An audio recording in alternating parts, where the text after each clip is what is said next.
Hello, my friends. Welcome to another episode of the Rotoworld Football Podcast. My name is Josh Norris, here once again with Hayden Winks. Hayden, buddy, how you doing? Doing good. First time in Indy, first time at the Combine, all that stuff. Lots of new things.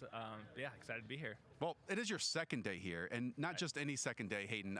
It snowed today, and I cannot tell you how much like a kid on Christmas Hayden Winks was. That's right. He immediately, when he saw snow fall, his eyes got a little bigger. You said, you know what?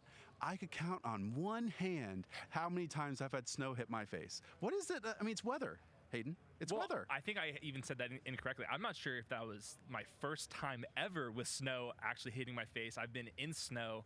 But Southern California, we get a lot of 80 degrees, not too much sun, or not too much snow. So I will trade that any I'm day. on my way. I mean, I don't know. Maybe I'm just jaded by weather now. Like, I'm more in tune with I would love to have like 70-degree weather at all times. It is just snow at the end of the day, Hayden. You can go like Colorado if you need to. I was kind of excited. You were very excited. We're excited, by the way, because we have a great show lined up. Yesterday, if you missed that episode, we had Sean McDermott to lead off. It's a Buffalo Bills podcast now. I might have to change the name to it because we have Brandon Beane starting off today's episode. He's obviously the general manager of the Bills. He did a lot of stuff. I asked him about Levi Wallace joining his team through the undrafted free agent ranks. And he also highly talked about Dawson Knox, who's about to enter his second year in the NFL, coming off like zero production at Ole Miss, but really blossoming during his rookie season. Yeah, and as we learned, there's probably a reason why he wasn't producing at Ole Miss. A.J. Brown, DK Metcalf, and a couple other guys that didn't make it in the NFL that were good players. So next after that would be Nathan Segura, who works for the Cleveland Browns. No one knows the Browns better than Nathan, and once again, it's an offseason of turmoil for that team in Cleveland. And so we went through basically every single step along the way with Nathan and really what they might have in store ahead this offseason and free agent and draft class. After that, Jonathan Jones of CBS Sports. Jonathan spent a lot of time in Carolina around the Panthers. We hit on what Matt Rule said yesterday, maybe not as declarative or affirmative as people are taking it. That he's excited that Cam Newton is his quarterback, because it might not be once week one rolls around. Yeah, lots of changes. Everything hinges on his injury, but also we're looking at like what timeline are the Panthers operating under? Are they trying to tank right now? Do they think they can try to pull out 7 wins, sneak into the playoffs somehow? We'll see. Charles Robinson of Yahoo Sports is just after that. We hit deep on the quarterback market. I mean, that really is what the 2020 offseason is going to be defined by. If we see any big dominoes fall, Charles is great. I mean, Charles, his ear is always on the ground during this time of the NFL calendar. And the name he kept bringing up in this draft class was Jordan Love. Right. That's going to be the most polarizing prospect. Also Herbert, and we'll see about what his injuries are. But Jordan Love, a very shaky 2019 season as a prospect. He's got a lot of flaws, but there is some upside. So teams are going to be split, but he might go like top 12. We'll see. And we close up this episode with my friend Fran Duffy, who works for the Philadelphia Eagles. Fran knows this draft class extremely well, the strengths and the weaknesses of it. It's a big week here in Indianapolis. And once again, we'll kick it off with Brandon Beane of the Buffalo Bills. Join now, General Manager of the Buffalo Bills, Brandon Beane. Thanks for being here, Brandon. Yeah, appreciate you guys having me. I know, and I'm going to put words in your mouth, that you probably hate being asked about this upcoming draft class because, you know, there's a level of secrecy to all of it. Yeah. So if you don't mind, can we take a trip down memory lane? Okay.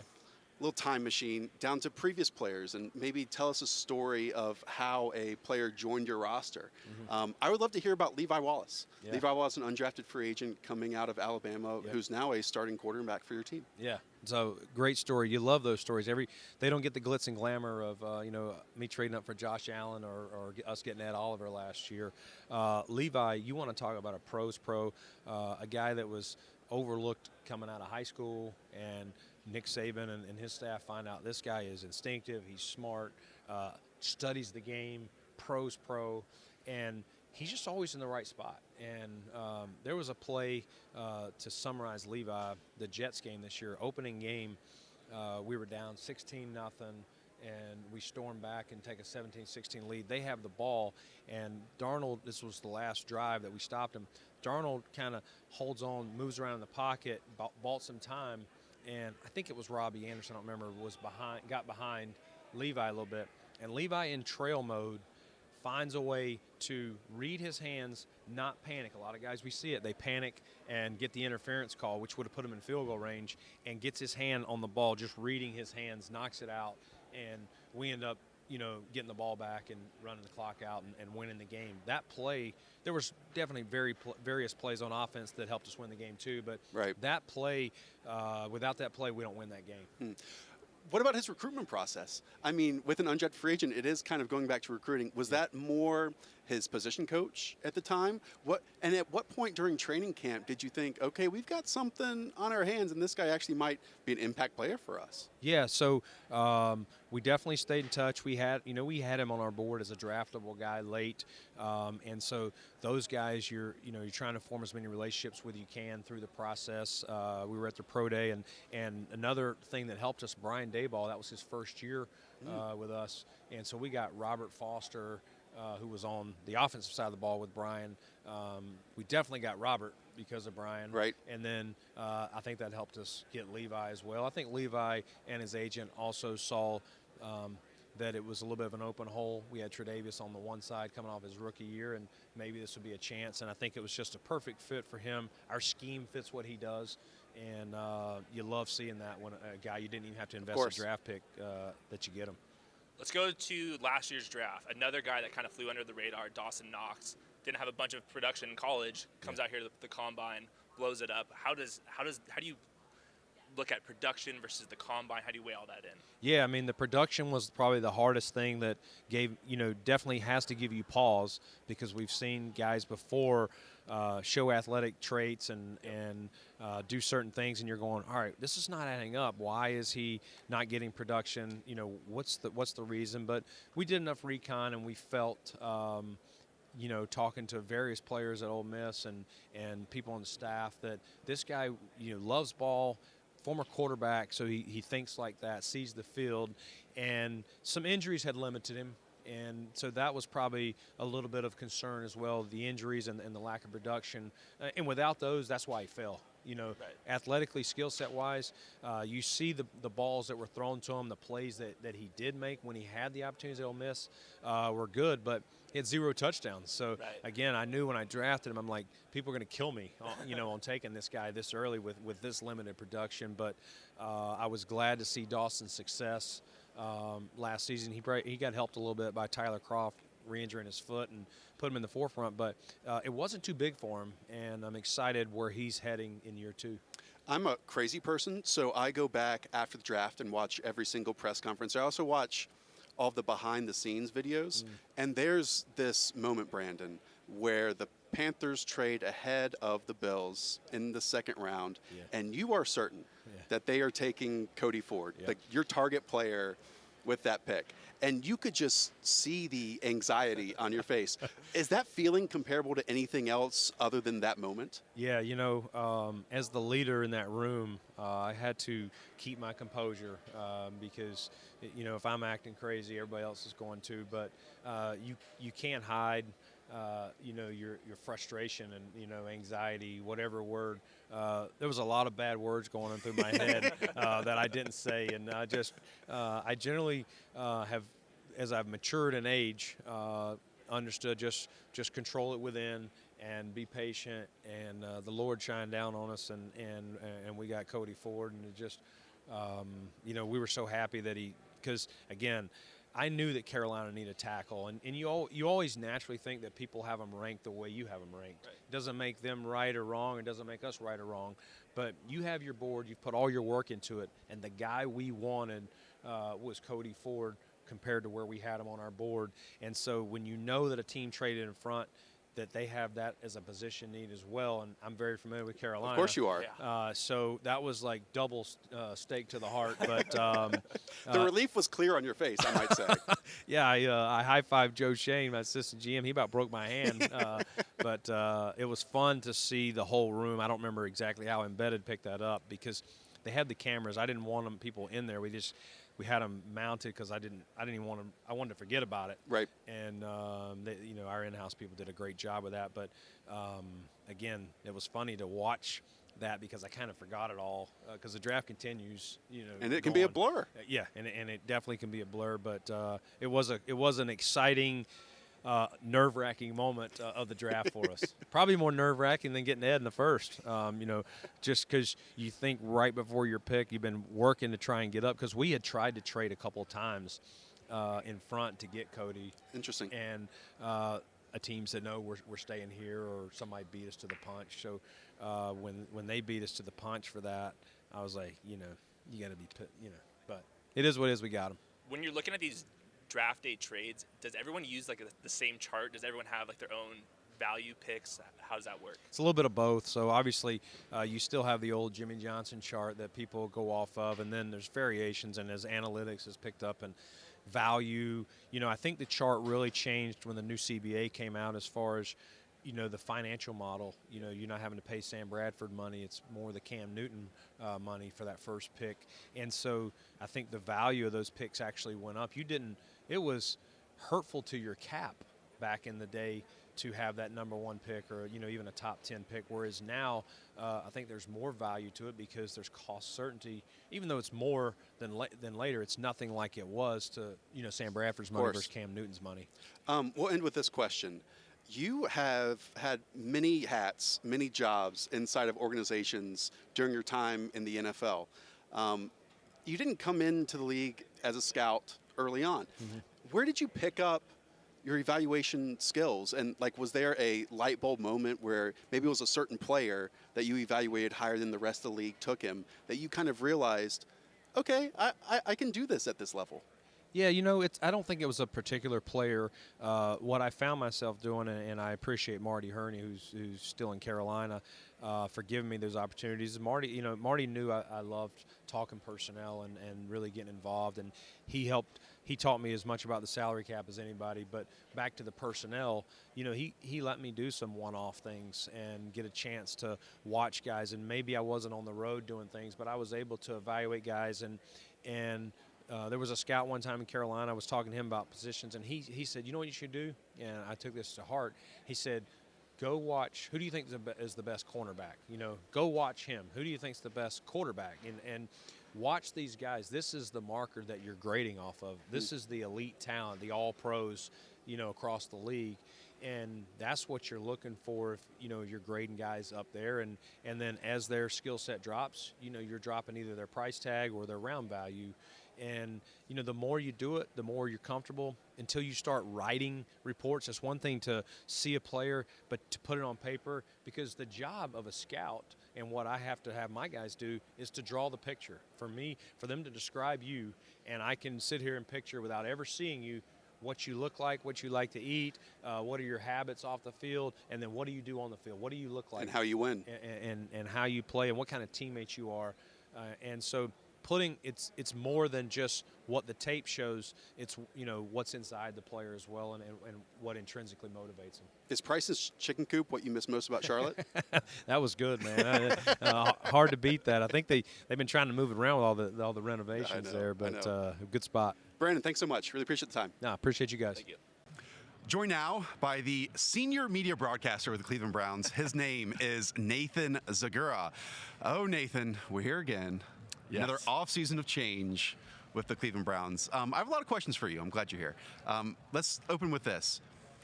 What will be different about 2020 with the Browns compared to 2019? Well, I would hope a lot, because last year was the year when, a year ago at this time of the Combine, everybody was about the Browns. And that was even before we traded for Odell Beckham. We were the belle of the ball, as it were.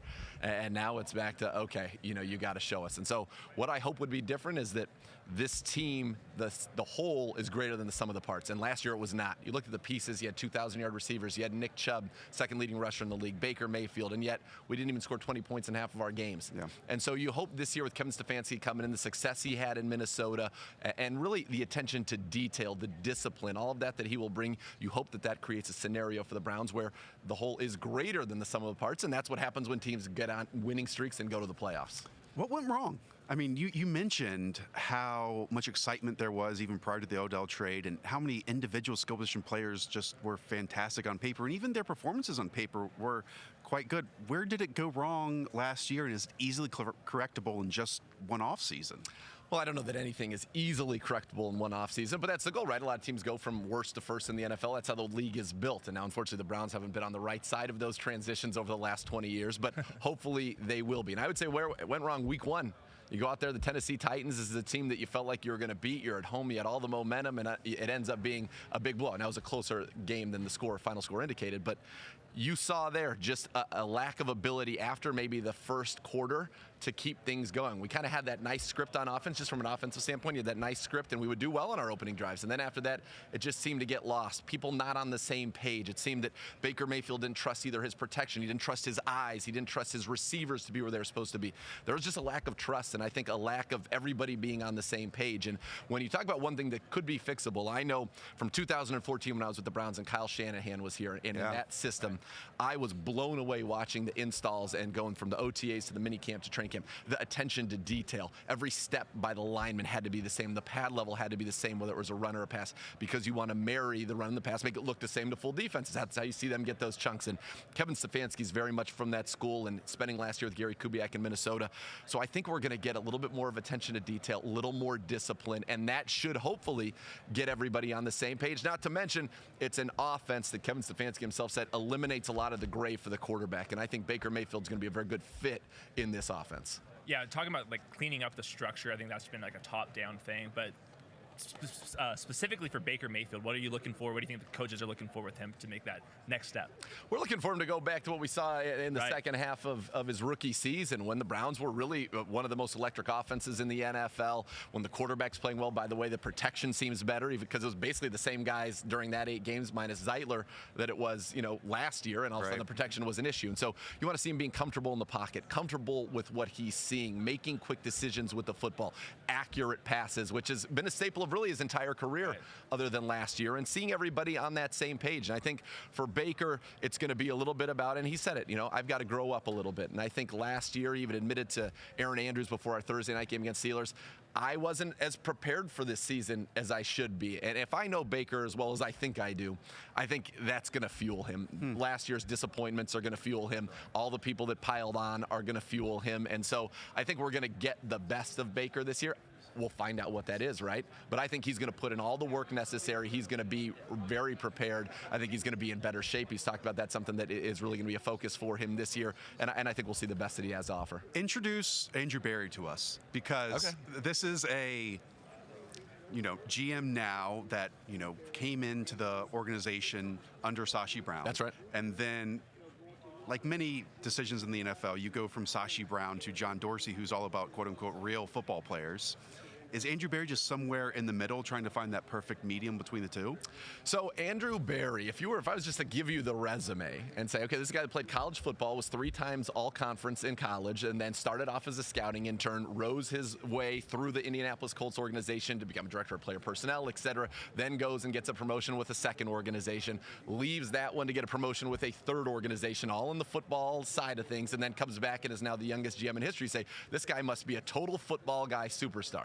Now, it just so happens that the school he went to was Harvard. Yes. And that he is incredibly intelligent, and he is associated with that analytics period with the Cleveland Browns. But he is as traditional a scout as there can be. He also happens to be highly But that's not the perception of him, right? Not at all. And that's why I think it's funny. We did a thing on our show, Cleveland Browns Daily, where I said, I just read his resume, and I said, is this a football guy or an analytics guy? And then I was a football guy. Well, that's Andrew Berry. Right. Oh.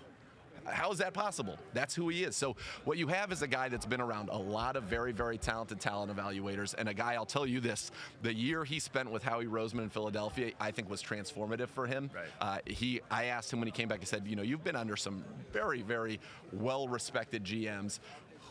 What are the biggest things you've learned from each of them? And he ended up giving me 3 things from Howie Roseman about building relationships with the players in the locker rooms, aggressively acquiring talent, and then the difference between talent acquisition and roster building, and that it has to have that holistic approach. And so he's a guy who is rooted in traditional scouting, but is very much open to the idea of collecting as much information as possible, which, by the way, in any business you would do. Let's get all the information so we can make the best decisions, and that's who Andrew Berry is, a guy that I think is going to lead a collaborative, very thoughtful, but at the end of the day, fundamentally rooted in meat and potatoes scouting operation with the Browns. How do you think he's going to attack the cap space and then that first-round pick? I'm guessing offensive tackle's got to be at the top of the list. Yeah, I think offensive tackle obviously will be at the top of the list, and I think when you look at one of the things that they're going to bring is, looking at the values of positions, and so you're going to use your top draft capital and your top free agent spends on the most valuable positions. But I think when you think about free agency, it's going to be looking more at where is the market maybe not rewarding players as much as it should be. In a position I would point to immediately would be safety.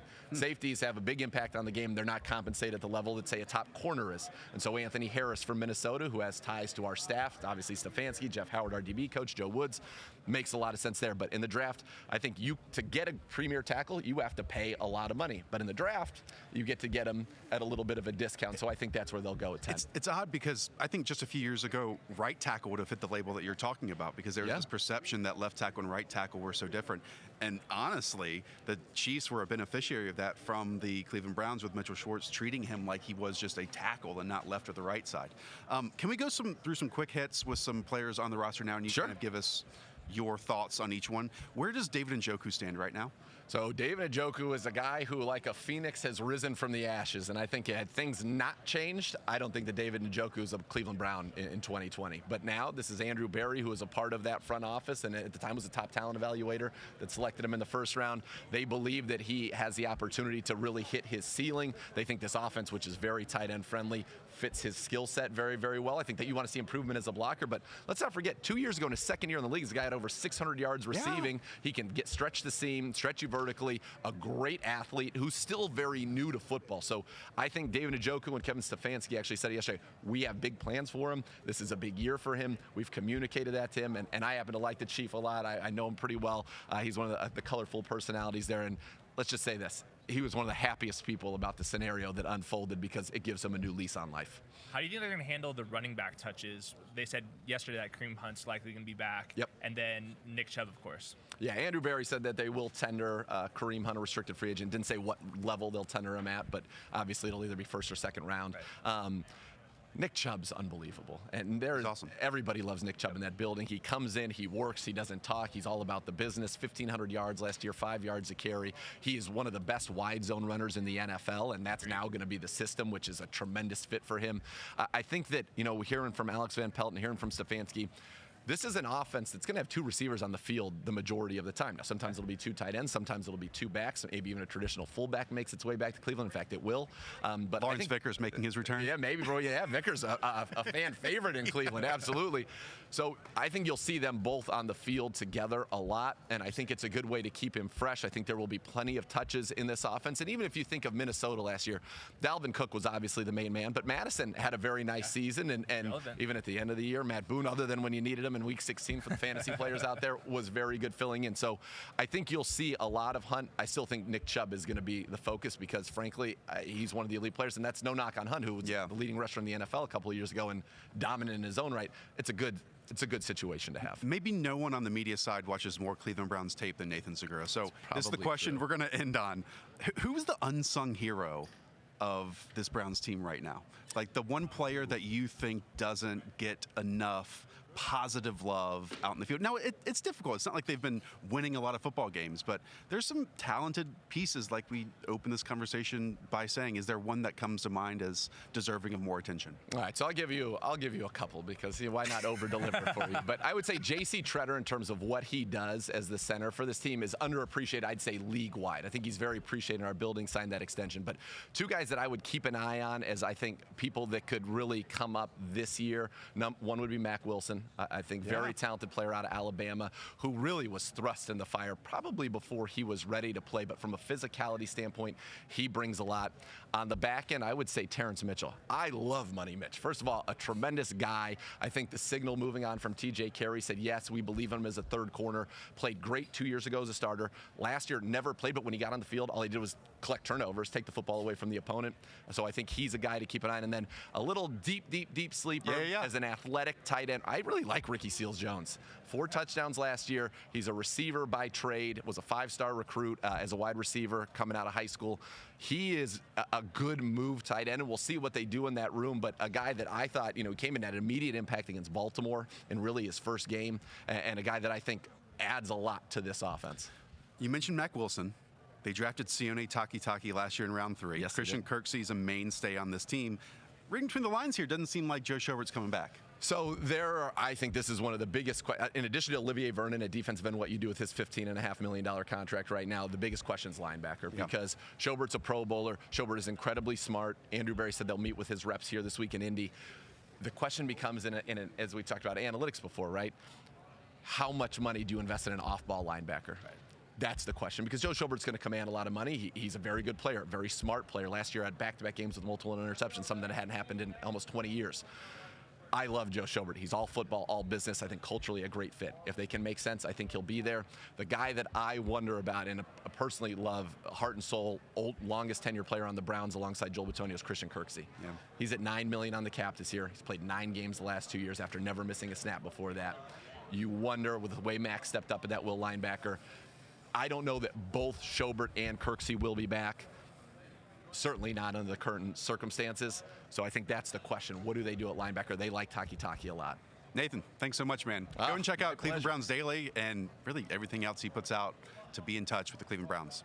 Joined now by, you all know who he is. It's Matthew Berry. I don't even know what your title is other than Matthew Berry. Is it senior fantasy something? Yes, I am ESPN senior fantasy analyst. Okay. And Rotoworld alumnus. There we go. By the way. How many years ago was that? I started at Rotoworld in 1999 and left in 2004. I can tell you probably still have the same CMS we did back then. Probably. I should look. I wonder. I could probably post a column on there right now. I probably still have the same login. Yeah. We all know you for your fantasy work.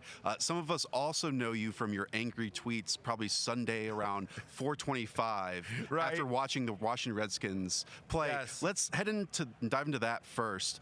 How optimistic are you, is the fan in you, with all the changes that have happened in Washington this offseason for the 2020 season? I'm very optimistic. Look, it was you had me at Bruce Allen is fired, right? Everything after that was like gravy, right? Once, look, and I was very public about this. I was not a fan of Bruce. I felt like he was given a very long leash. He was in control of all football operations, and they had the fifth worst record in the NFL over his period of time. He had a decade in control of the franchise, 0 playoff wins under his watch.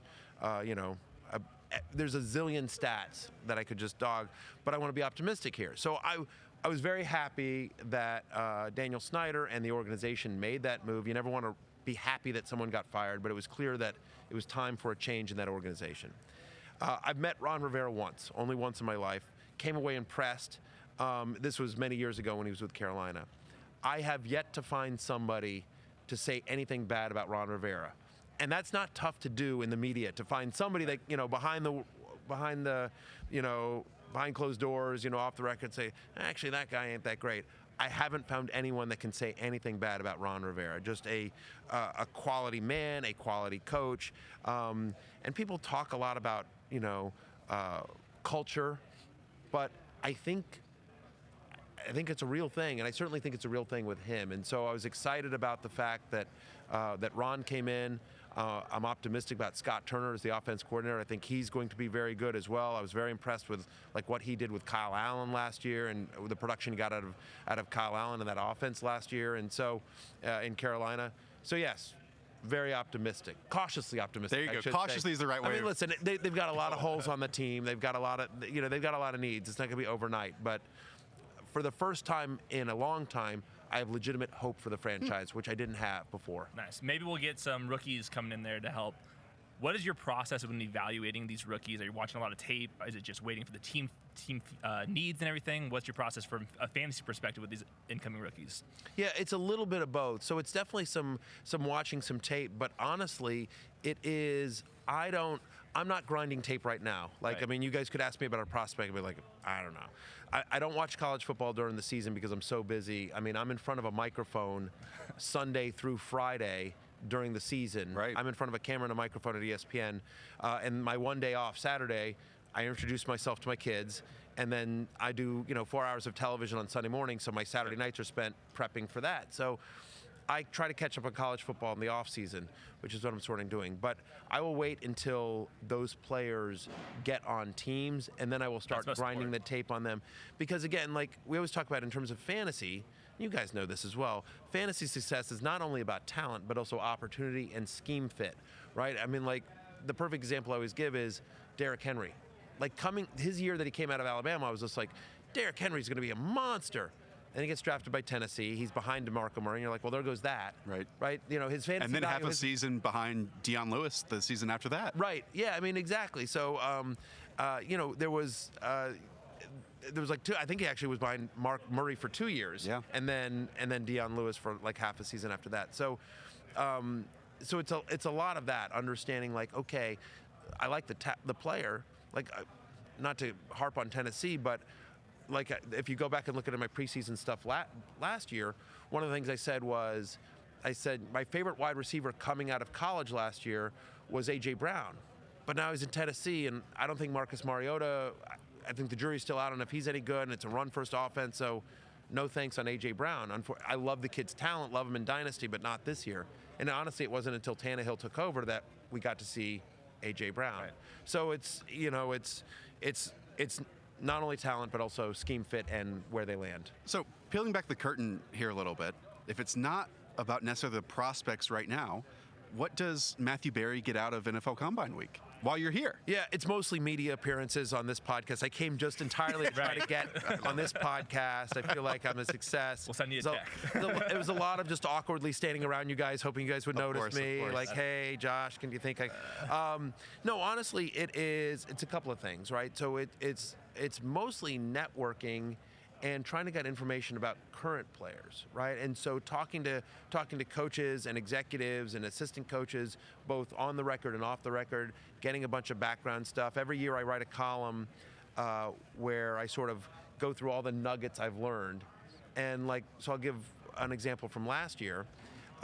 If you go back and read my Combine column from last season, and we did a podcast here, we had Greg Olson, the offense coordinator of the Oakland Raiders at the time. Oakland Raiders, he's still the offense coordinator. They're no longer in Oakland, just to clarify, in case anyone's like, wait, Greg got fired. I'm going to make that mistake 100 times this season. Yeah, exactly, 100%. But so last year, he was the offense coordinator of the Oakland Raiders. He's now the OC of the Las Vegas Raiders. But anyway, we were talking to him on podcast, and I said, give me a sleeper. Give me a sleeper. And on the podcast, he says, you know, listen, and this is at the time, he says, I don't know what's going to happen with Jared Cook yet. He says, but I'll tell you, we have this kid named Darren Waller that we think we found something in. You know, he's a converted wide receiver out of Georgia Tech. We got him from Baltimore. We think there's something there. We think that this kid can be something special. And I was like, oh, that's interesting. And so, like, that was one of the nuggets that I wrote. Is just if you're, hey, into your draft, just remember this guy, Darren Waller. They're very high on him in Oakland. And then, obviously, monster season. So it's stuff like that. Speaking of a name like Darren Waller, let's spin it ahead to 2020. Who deserves more touches heading into next season, just across the league on any team? Maybe a player that you like what they did. They didn't get enough volume this past season. Well, it's hard to argue that Aaron Jones didn't get enough volume, right? Because he was amazing. But, you know, I'm always pounding the table for free Aaron Jones.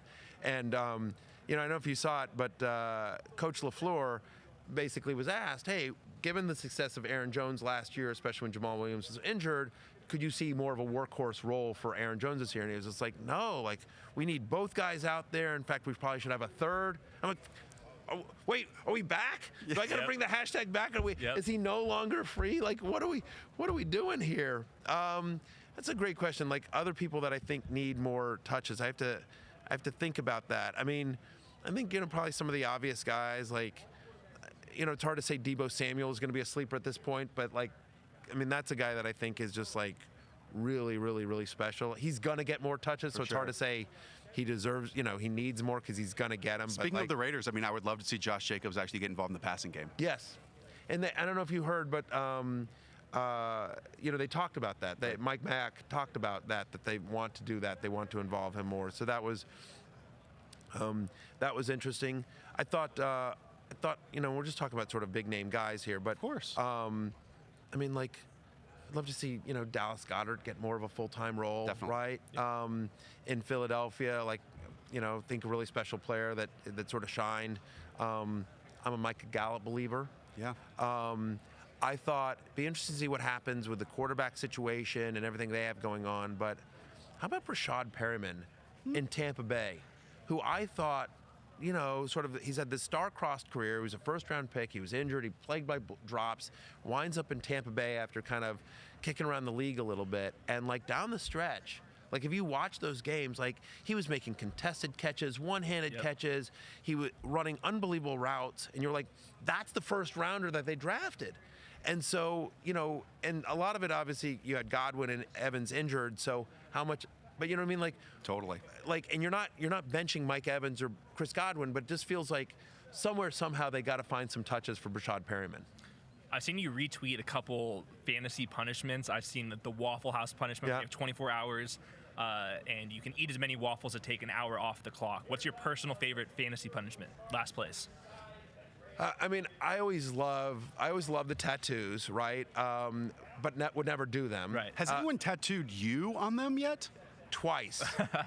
Twice. So the original tattoo league that I wrote about in Fantasy Life, my book, the ones in Omaha, Nebraska, they were together for 6 years. And so the year the book came out, the winner of that league always gets to choose the loser of the tattoo, the loser of the league to get the tattoo. And so the year the book came out, I wrote about them and sort of, amplified their story. And as a result of that, they got booked on The Tonight Show with Jay Leno. And so that was the year of Miley Cyrus as well. And so there's a guy walking around in Omaha, Nebraska that has a tattoo of me in the Miley Cyrus wrecking ball outfit. Oh, no. Oh, yeah. On the wrecking ball, and inside the wrecking ball is Jay Leno's face. And it says fantasy twerker, and twerker is crossed out, and then it says loser.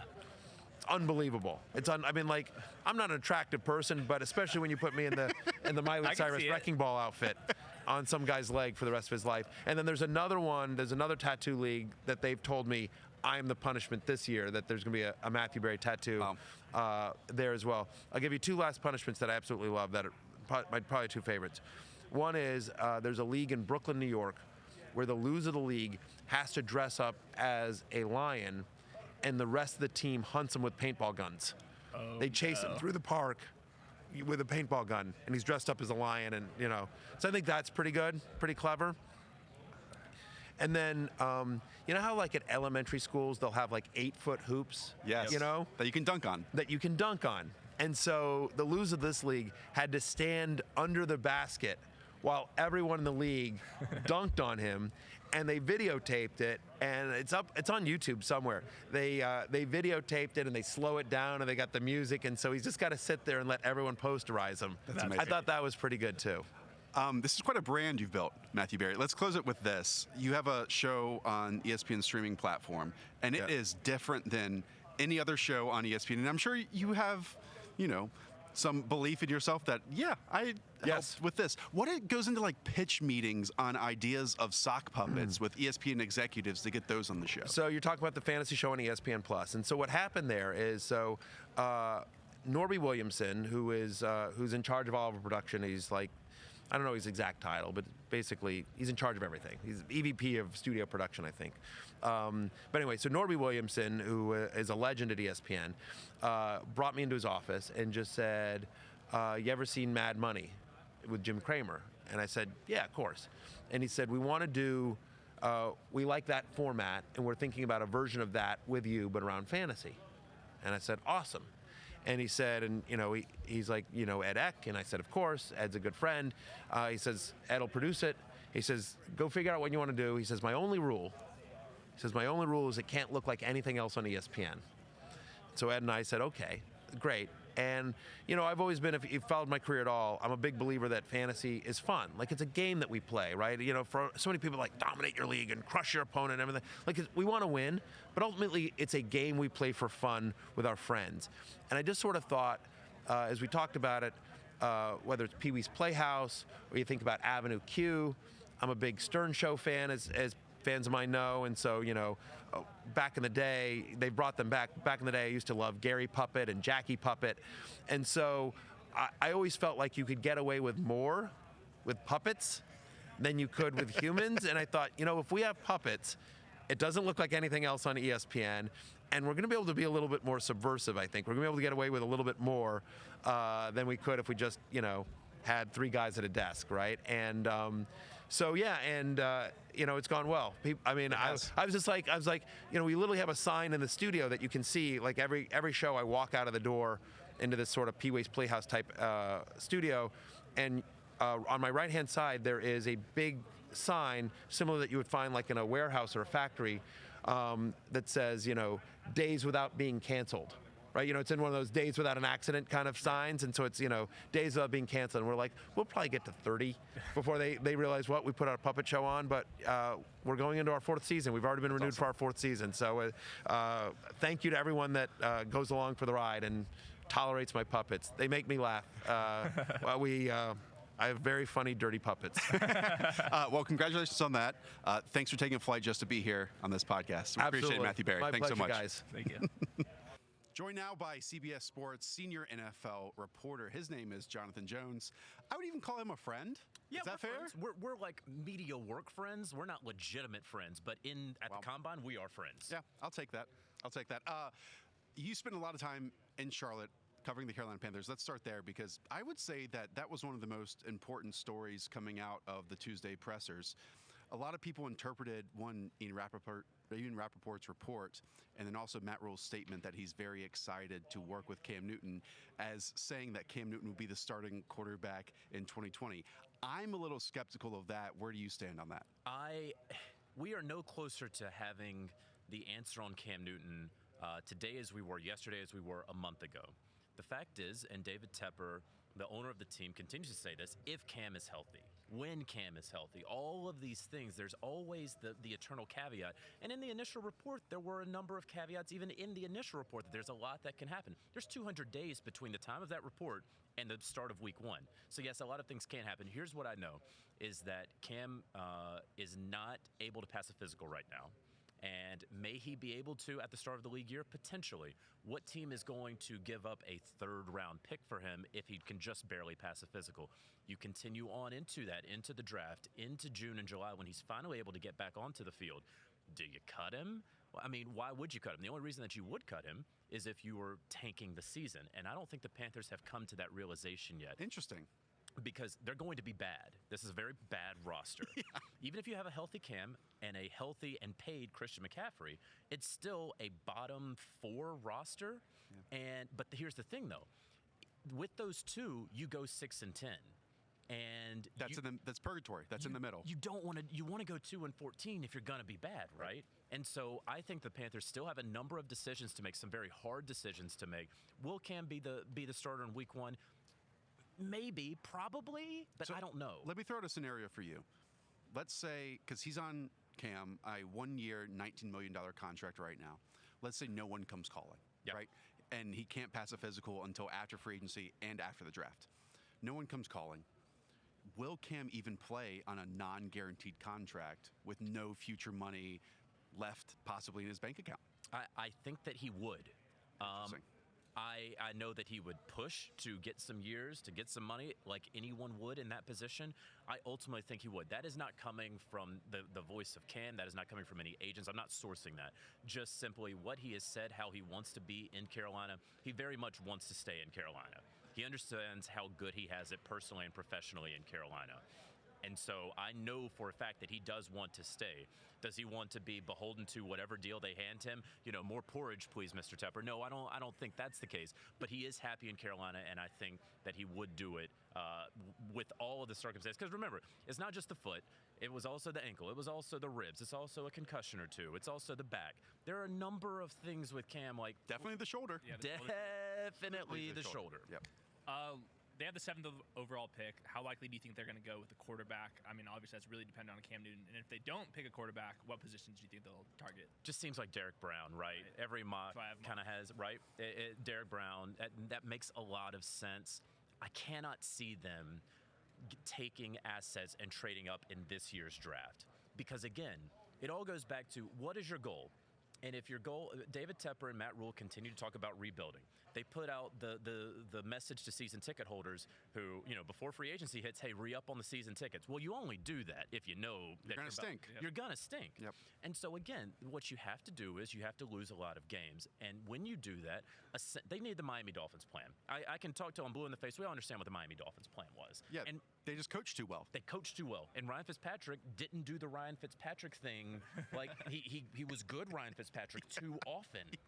And that's the other thing is they wanted to play Josh Rosen, but when you tank, you do have to respect the players in the locker room. So they got rid of Minka Fitzpatrick. They got rid of all those cats. But, they couldn't justify putting Josh Rosen out there on the field knowing that he was the worst quarterback when all the teammates see that he's the worst quarterback. I want to ask you about other teams, but there's so many layers to this Panthers equation that I feel like it's maybe the most talked about storyline this offseason, because it's not just Matt Rule and really a new ownership making their first new decisions. It's also the same general manager that's been there for a very long time, except that gap in the middle. He's also probably saying, okay, we need to win for me to keep my job. That's exactly right. And if Cam Newton's not on the team, you have to sign some quarterback because you can't pitch to the fan base that Kyle Allen's the starter. So if going back to Teddy Bridgewater, for example, if Teddy's the starter, then you go 6-10, and you can't end up at purgatory. It's the worst place to be with an NFL organization. You have to go with a Blake Bortles. You have to go with a Ryan Fitzpatrick. Congratulations, Charlotte. That's honestly what you have to, because again, right. You can't go with Kyle Allen or Will Grier, and you can't say that to the fan base. You also can't say that to the guys in the locker room. Yeah. Again, right? Because they're going to keep seeing these cats out there on the practice field every day, and they're going to know we can't win with them. And that's the point of tanking, is that the players have to believe that they can win, and ownership has to put them in a position where they cannot win. And the Dolphins almost did it. They hired too good of a head coach. As you say, 100% agree. Fitzpatrick played too well. That is the model they absolutely have to follow. And again, the Dolphins, they have amazing draft capital right now, and they still might miss out on their quarterback. They still might have to make a move on draft day to make sure if they truly believe in Tua's health, they still might have to make a move. One more question on the Panthers. Is anyone off the table? If the right deal presented itself, could someone, we talk about rebuilding in process here, could someone like Christian McCaffrey get moved? If I'm tanking, I am trading Christian McCaffrey for 2 first-round picks, and that's the hard thing to do. The easy thing to do is make Christian McCaffrey the highest paid running back in the league or around it. And I know that's funny talking about analytics and don't pay running backs and all that stuff. That's the easy thing if you're Marty Herney, the Carolina Panthers organization. Right. Because you've lost Greg Olsen and Thomas Davis and Ryan Quill and Luke Kuechly and presumably eventually Cam Newton. And all those faces of the franchise that you've plastered on your stadium, at least keep Christian McCaffrey, right? But he already has almost 1,000 touches on his body. And if you're going to be bad this year, and you presumably will be bad in 2021, or at least not a playoff contender in 2021. Now you've added 600 touches to him. So now you're at 1,600 touches on Christian McCaffrey's body through 5 seasons, and you've paid him $40 million in the last 2 years. Get those first 2 round picks. Do exactly what the Jalen Ramsey thing is. And you put him in a good situation, and you try to explain it to the fan base, and the fans will not understand it, and there will be a mutiny and all of those things. But that's what you do when you tank. How do you balance, if the Panthers are tanking, giving Christian McCaffrey a bunch of carries? Do you think his workload would be scaled back? Would they want to give him 300, 400 touches again if the plan is really to lose? That's the thing, and that's what you wanted to hear from Matt Rule yesterday, was some sort of plan, but all he wanted to do was talk about the here and the now, and we're going to crush the combine. And, more coach speak and cliches, and I'd love to know what that plan is. I'd love to hear more from Joe Brady. And, I get it, game planning and all that stuff. The fact is, I believe that Matt Rule and David Tepper will eventually be in alignment. I'm not sure that when you're bad, it's really hard to continue to be bad. Right. It's really hard to commit to going 2-14. And I don't think that they're there yet. And it's difficult to be bad in Charlotte, to be perfectly honest with you, because if the team loses 6 straight games and it's a Monday Night Football game, half the stadium will be full. No one cares. I mean, talk about the Charlotte Hornets, right? Yeah. They are completely irrelevant in the city, and we can say that as people who love Charlotte. But yeah, if you're not, if the Panthers are not 12-4, it doesn't really matter. You've also spent a lot of time around Dave Gettleman. Mm-hmm. Dave Gettleman had some interesting things to say on Tuesday, in that in one sense, you might say, hey, he's looked at himself and tried to evaluate himself. I might argue that the hiring of Joe Judge has already kind of trickled down into maybe changes in how Dave Gettleman has acted over previous years. How would you interpret that? That would be difficult for me to believe. I've seen that and I understand that. That'd be difficult for me to believe knowing how stubborn Dave Gettleman is, and I say that in a very polite way. He is stubborn. What I can tell you is he is more amenable to trading in the draft. A lot of that is more based not on Joe Judge and what he said at the podium or what he didn't say. You know, I think that Dave Gettleman has started to do an inventory of, hey, maybe I was too stubborn here. Maybe I need to listen to these folks. And I know Brandon Beane, the former assistant general manager of the Carolina Panthers under Dave Gettleman, now obviously the Buffalo Bills general manager, he had really worked on Dave over the years of trying to help him understand, hey, you can trade in the draft and here are the pros to it. And you don't always just have to be stuck in it. Because what Dave didn't want to do is figure out all the hypotheticals. And if I do this and it starts branching off, right? That's not what Dave wanted to do. And now we're starting to see that more. He traded back up into it last year. And so I'm not at all surprised, especially if a team, understanding where the Giants are at 4, and again, the Dolphins at 5, he has to understand if somebody's going to offer me a bounty for 4, and I'm okay with Andrew Thomas or Jedrick Wills or whatever, then yeah, go ahead. Give me the 8th overall pick and whatever else you want, and I'll give you the 4. How much of that is just overconfidence, just like him just fully believing in himself? Because I think he probably thinks he's the best talent evaluator in the entire league. He does very much believe in himself. And so when I was up there in July talking to him for a story that I did at my previous employer, Sports Illustrated, I asked him, why do you keep saying that your previous results are going to make future success? And he didn't like the question. He's like, well, why do you think that you're going to write a good article out of this? Because you've written good articles before. And, you know, he always kind of answers a question that he doesn't like with another question. And I'm sorry to report, I did not get the right answer. I didn't get an answer. But what I was relieved to hear, because I asked him stuff like, hey, what's your biggest regret as a talent evaluator? What's one big mistake? I can name a few. And he sits there and he thinks for a while, and he's like, I wish I had better bedside manner.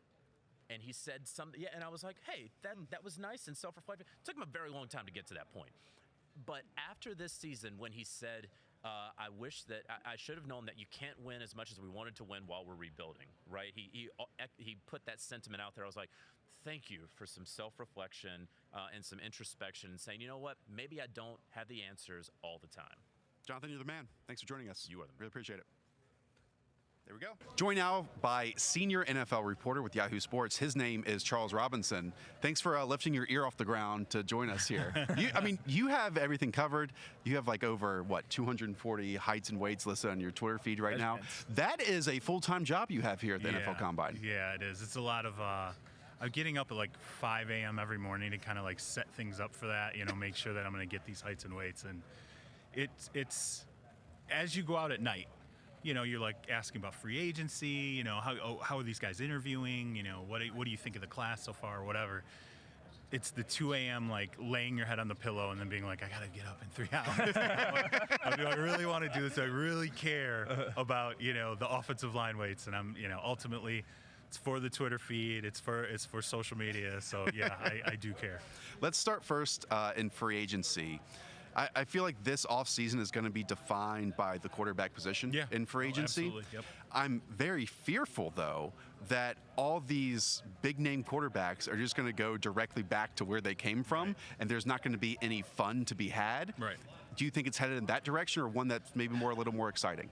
Brady's a big domino. He really is. He's. I think it all depends on if the Raiders do get involved with him. John Gruden loves him. He's loved him for years. And I think the thing is right now the Raiders are sitting there and they're saying, we got to beat Mahomes. We got to beat Watson. And, I don't know if we can do this with Derek Carr. I think they feel like there are some limitations there. I think if they're willing to cross that bridge and they're willing to invest in Brady, then all of a sudden Derek Carr becomes available and there's a ripple effect. Certain guys, Dak Prescott's not going anywhere. Right. He's staying in Dallas. I wouldn't be surprised, honestly, if Brady ended up staying in New England ultimately when things are all said and done. But, Marcus Mariota is going to be interesting because he's going to be out there and he's going to be looking for a spot where he can potentially take somebody's job. Mitch Trubisky. I think Jameis Winston's going to be a guy who, right now, you talk to other teams, they think that Shaq Barrett's getting the tag there. which means Jameis Winston could be a guy that all of a sudden's out there and has talent. He has deficiencies, but I think it comes down to, does Phillip Rivers end up in Tampa? Right. But I think Brady is the guy that is going to kind of kick some things into gear, because you have to know what's available after Tom Brady. Now, it's only February, and we still got a couple more months with these draft prospects. Is it too early to start connecting dots between quarterbacks and teams like Dolphins and Tua, Right. Chargers and Herbert, Jordan Love with one of these teams in the teens? I think it's hard because of Love. I really do. I think that when you talk to teams, and the one guy that I think they're really most interested in seeing is Love, even beyond Tua. Interesting. Yeah, Wow. I think Tua. When you ask teams about Tua, the first things they'll tell you is just how there's a lot there to like, but how difficult it is to really evaluate him because of the fact that you turn on the tape and they're like, I see clean pocket after clean pocket after clean pocket, and then I see every they're like, hey, go look at his highlight reel. There's nobody within 5 yards of sometimes 10 yards of the receivers, and so it's like we're a window league. You're throwing into windows in this league, and so you're sitting there and you're saying, okay, well, there's an injury history. It goes beyond the hip. There's been a multitude of injuries. Then you have to go into Alabama and you have to ask them, how hard does Tua work? Is he wearing the coaching staff out? Is he the guy who's in the facility all the time? How hard did he work to come back from some of these injuries? And you're questioning how much does he deal with on-field adversity, of which he has not seen a lot. And there have been stretches where he's not Deshaun Watson, where every massive game he shows up and has a massive game. It's like Deshaun Watson, every time there was a title fight, he's there for every single one. And that's carried over to the NFL. Yeah, absolutely. Yeah, and so to me, I think a lot of teams are looking at Jordan Love, and I think when they turned on the film, what ended up happening is they were like, wow, the team around him is really bad. Yeah. And so then they started to put some of the turnovers, and there were some bad turnovers this year, in perspective, but I think they took it as, this is a kid who was forcing some things because he felt like, I got to do this. And there's a guy who told me, he said, they had no business being in a bowl game. Right. They're like, there's no way. When I looked at the surrounding roster, I mean, it was unbelievable. And then they said, this kid's so effortless, so much talent. And I heard one story that was actually kind of interesting coming out of the Senior Bowl. He self-scouted. He went through a practice, and then he told someone on a staffer there, he said, look, he said, I watched myself, and he said, my base wasn't right. He's like, my feet were like messed up in practice. He was really pissed about it. And so he was like, I got to fix that today in practice. They didn't have to tell him this. And the next day he went out and practiced, and he was, he had fixed it. So that's a good thing. I'm not saying these two quarterbacks are similar in their styles, but what you're saying about Jordan Love is very reminiscent to me from a story perspective of Josh Allen coming out of Wyoming, in that he had to elevate the talent around him. There were some awful, eye-popping mistakes. So in some ways, whereas teams don't want to be the first to take a big-time quarterback prospect that has major questions, and especially because they might not have played well or their best football their final year, we've seen it kind of in consecutive seasons with Josh Allen, Daniel Jones, the year after as well, where I could see that opening the door for maybe Jordan Love going top 10. Could we see 4 quarterbacks in the top 10? I think it's possible. It's a fluid process right now. But I mean, I think that I'd be surprised if Tua slipped out of the top 10. I think, there's reasons to fall in love with Tua, and I think that's going to happen. Burrow's Burrow. Everybody I talk to says, look, all these other guys have holes in their tape. Burrow didn't. Right. They're like, whatever reasons you might not like him, it's not the tape because he doesn't have any holes. And, so I think you get beyond Burrow, you get beyond Tua. Herbert. Herbert's interesting to me because I could see the NFL being completely split up. Yes, yeah, absolutely. It's a hot and cold guy. Like there are teams that they just don't like him. They're like, look, his pocket feels horrible.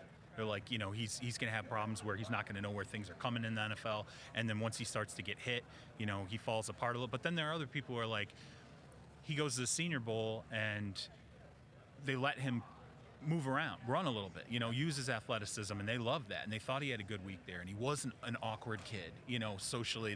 He got put into social situations. They're like, he seems fine. Like, all his teammates respond to him.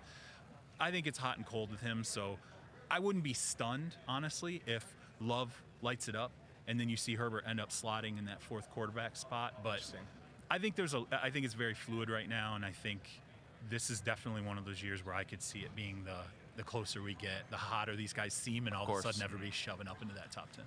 Let's pivot to the CBA. Obviously, a bunch of news coming out this week. Is there anything the players are looking for this last negotiation? More money. Yeah, that's how it goes. Yeah, it's split, okay? There's the upper echelon, the 5%ers in the NFL. Okay, these are the guys that already have the money. Yeah. You know what they want? Less time. Yep. They want to play another game. They want less practice time. These guys are like, I just need more time away from football, which is great. When you're Aaron Rodgers, you're making 35, or Russell Wilson, you're making $35 million a season. Congratulations. The vast majority of the NFL, though, is not 5%ers. Right. They're not those guys. Those are the guys who want more money. When this goes to the general membership, they're sitting there and they're saying, I make minimum salary. That's going to bump by $100,000. If I can stick in the league 2-3 years, my kid's college is paid for now. I just made an extra $300,000 after taxes is going to be, $175 to $200. Hey, that's great. I'll pass this, And then they're going to sit there and listen to some of these guys, Marquise Pouncey, Russell Wilson, Aaron Rodgers, J.J. Watt, who don't like the deal, and they're going to go, I can't relate. I don't know your problems, bro. Right. Yeah. They're like, great. You want us to strike now? You want us? You're going to be on your beach house? Because I'm not. I have people to take care of. I think the economics of the NFL weigh heavy here, but I think you have a small group that wants less time, and you have a much larger group that wants more revenue. Not that the larger group doesn't want more revenue too, but I think that's really the dividing factor. We got really detailed in this conversation, so I want to end it with a very big picture question here. I know you, and for maybe decades, you've been in touch with very important people around the NFL and with NFL teams. What is the biggest difference between losing franchises and winning franchises? I think it's. I hate to say this because it's like the simplest answer, but it really is ownership. I truly believe that. It's ownership and quarterback, flat out. When you really get. So if you're at an owners meetings and coaches come through or whatever, and you're burning the midnight oil at the bar with them, and they've had a few drinks, they will tell you if you do not have a quarterback, you're screwed. You're not going to win Super Bowls without a quarterback. They're like, occasionally a Joe Flacco who's not considered a top 2 or 3 guy or whatever, 4 or 5 guy, will pull one out. They're like, but Pat Mahomes right now, are you kidding me? Everybody in the NFC West is sitting there going, are you kidding me? They look at his age, they're like, you got to be kidding me. Immediately 21 points in a quarter. You have that potential. No, it's unreal. He is so good, and teams look at you can be up 21 points. It doesn't matter. Yep. There's a run coming. It's like NBA basketball when Jordan was playing with the Bulls. They could be down 20, and you're like, psh, there's a third quarter run coming, and that's going to get erased, and that's a problem.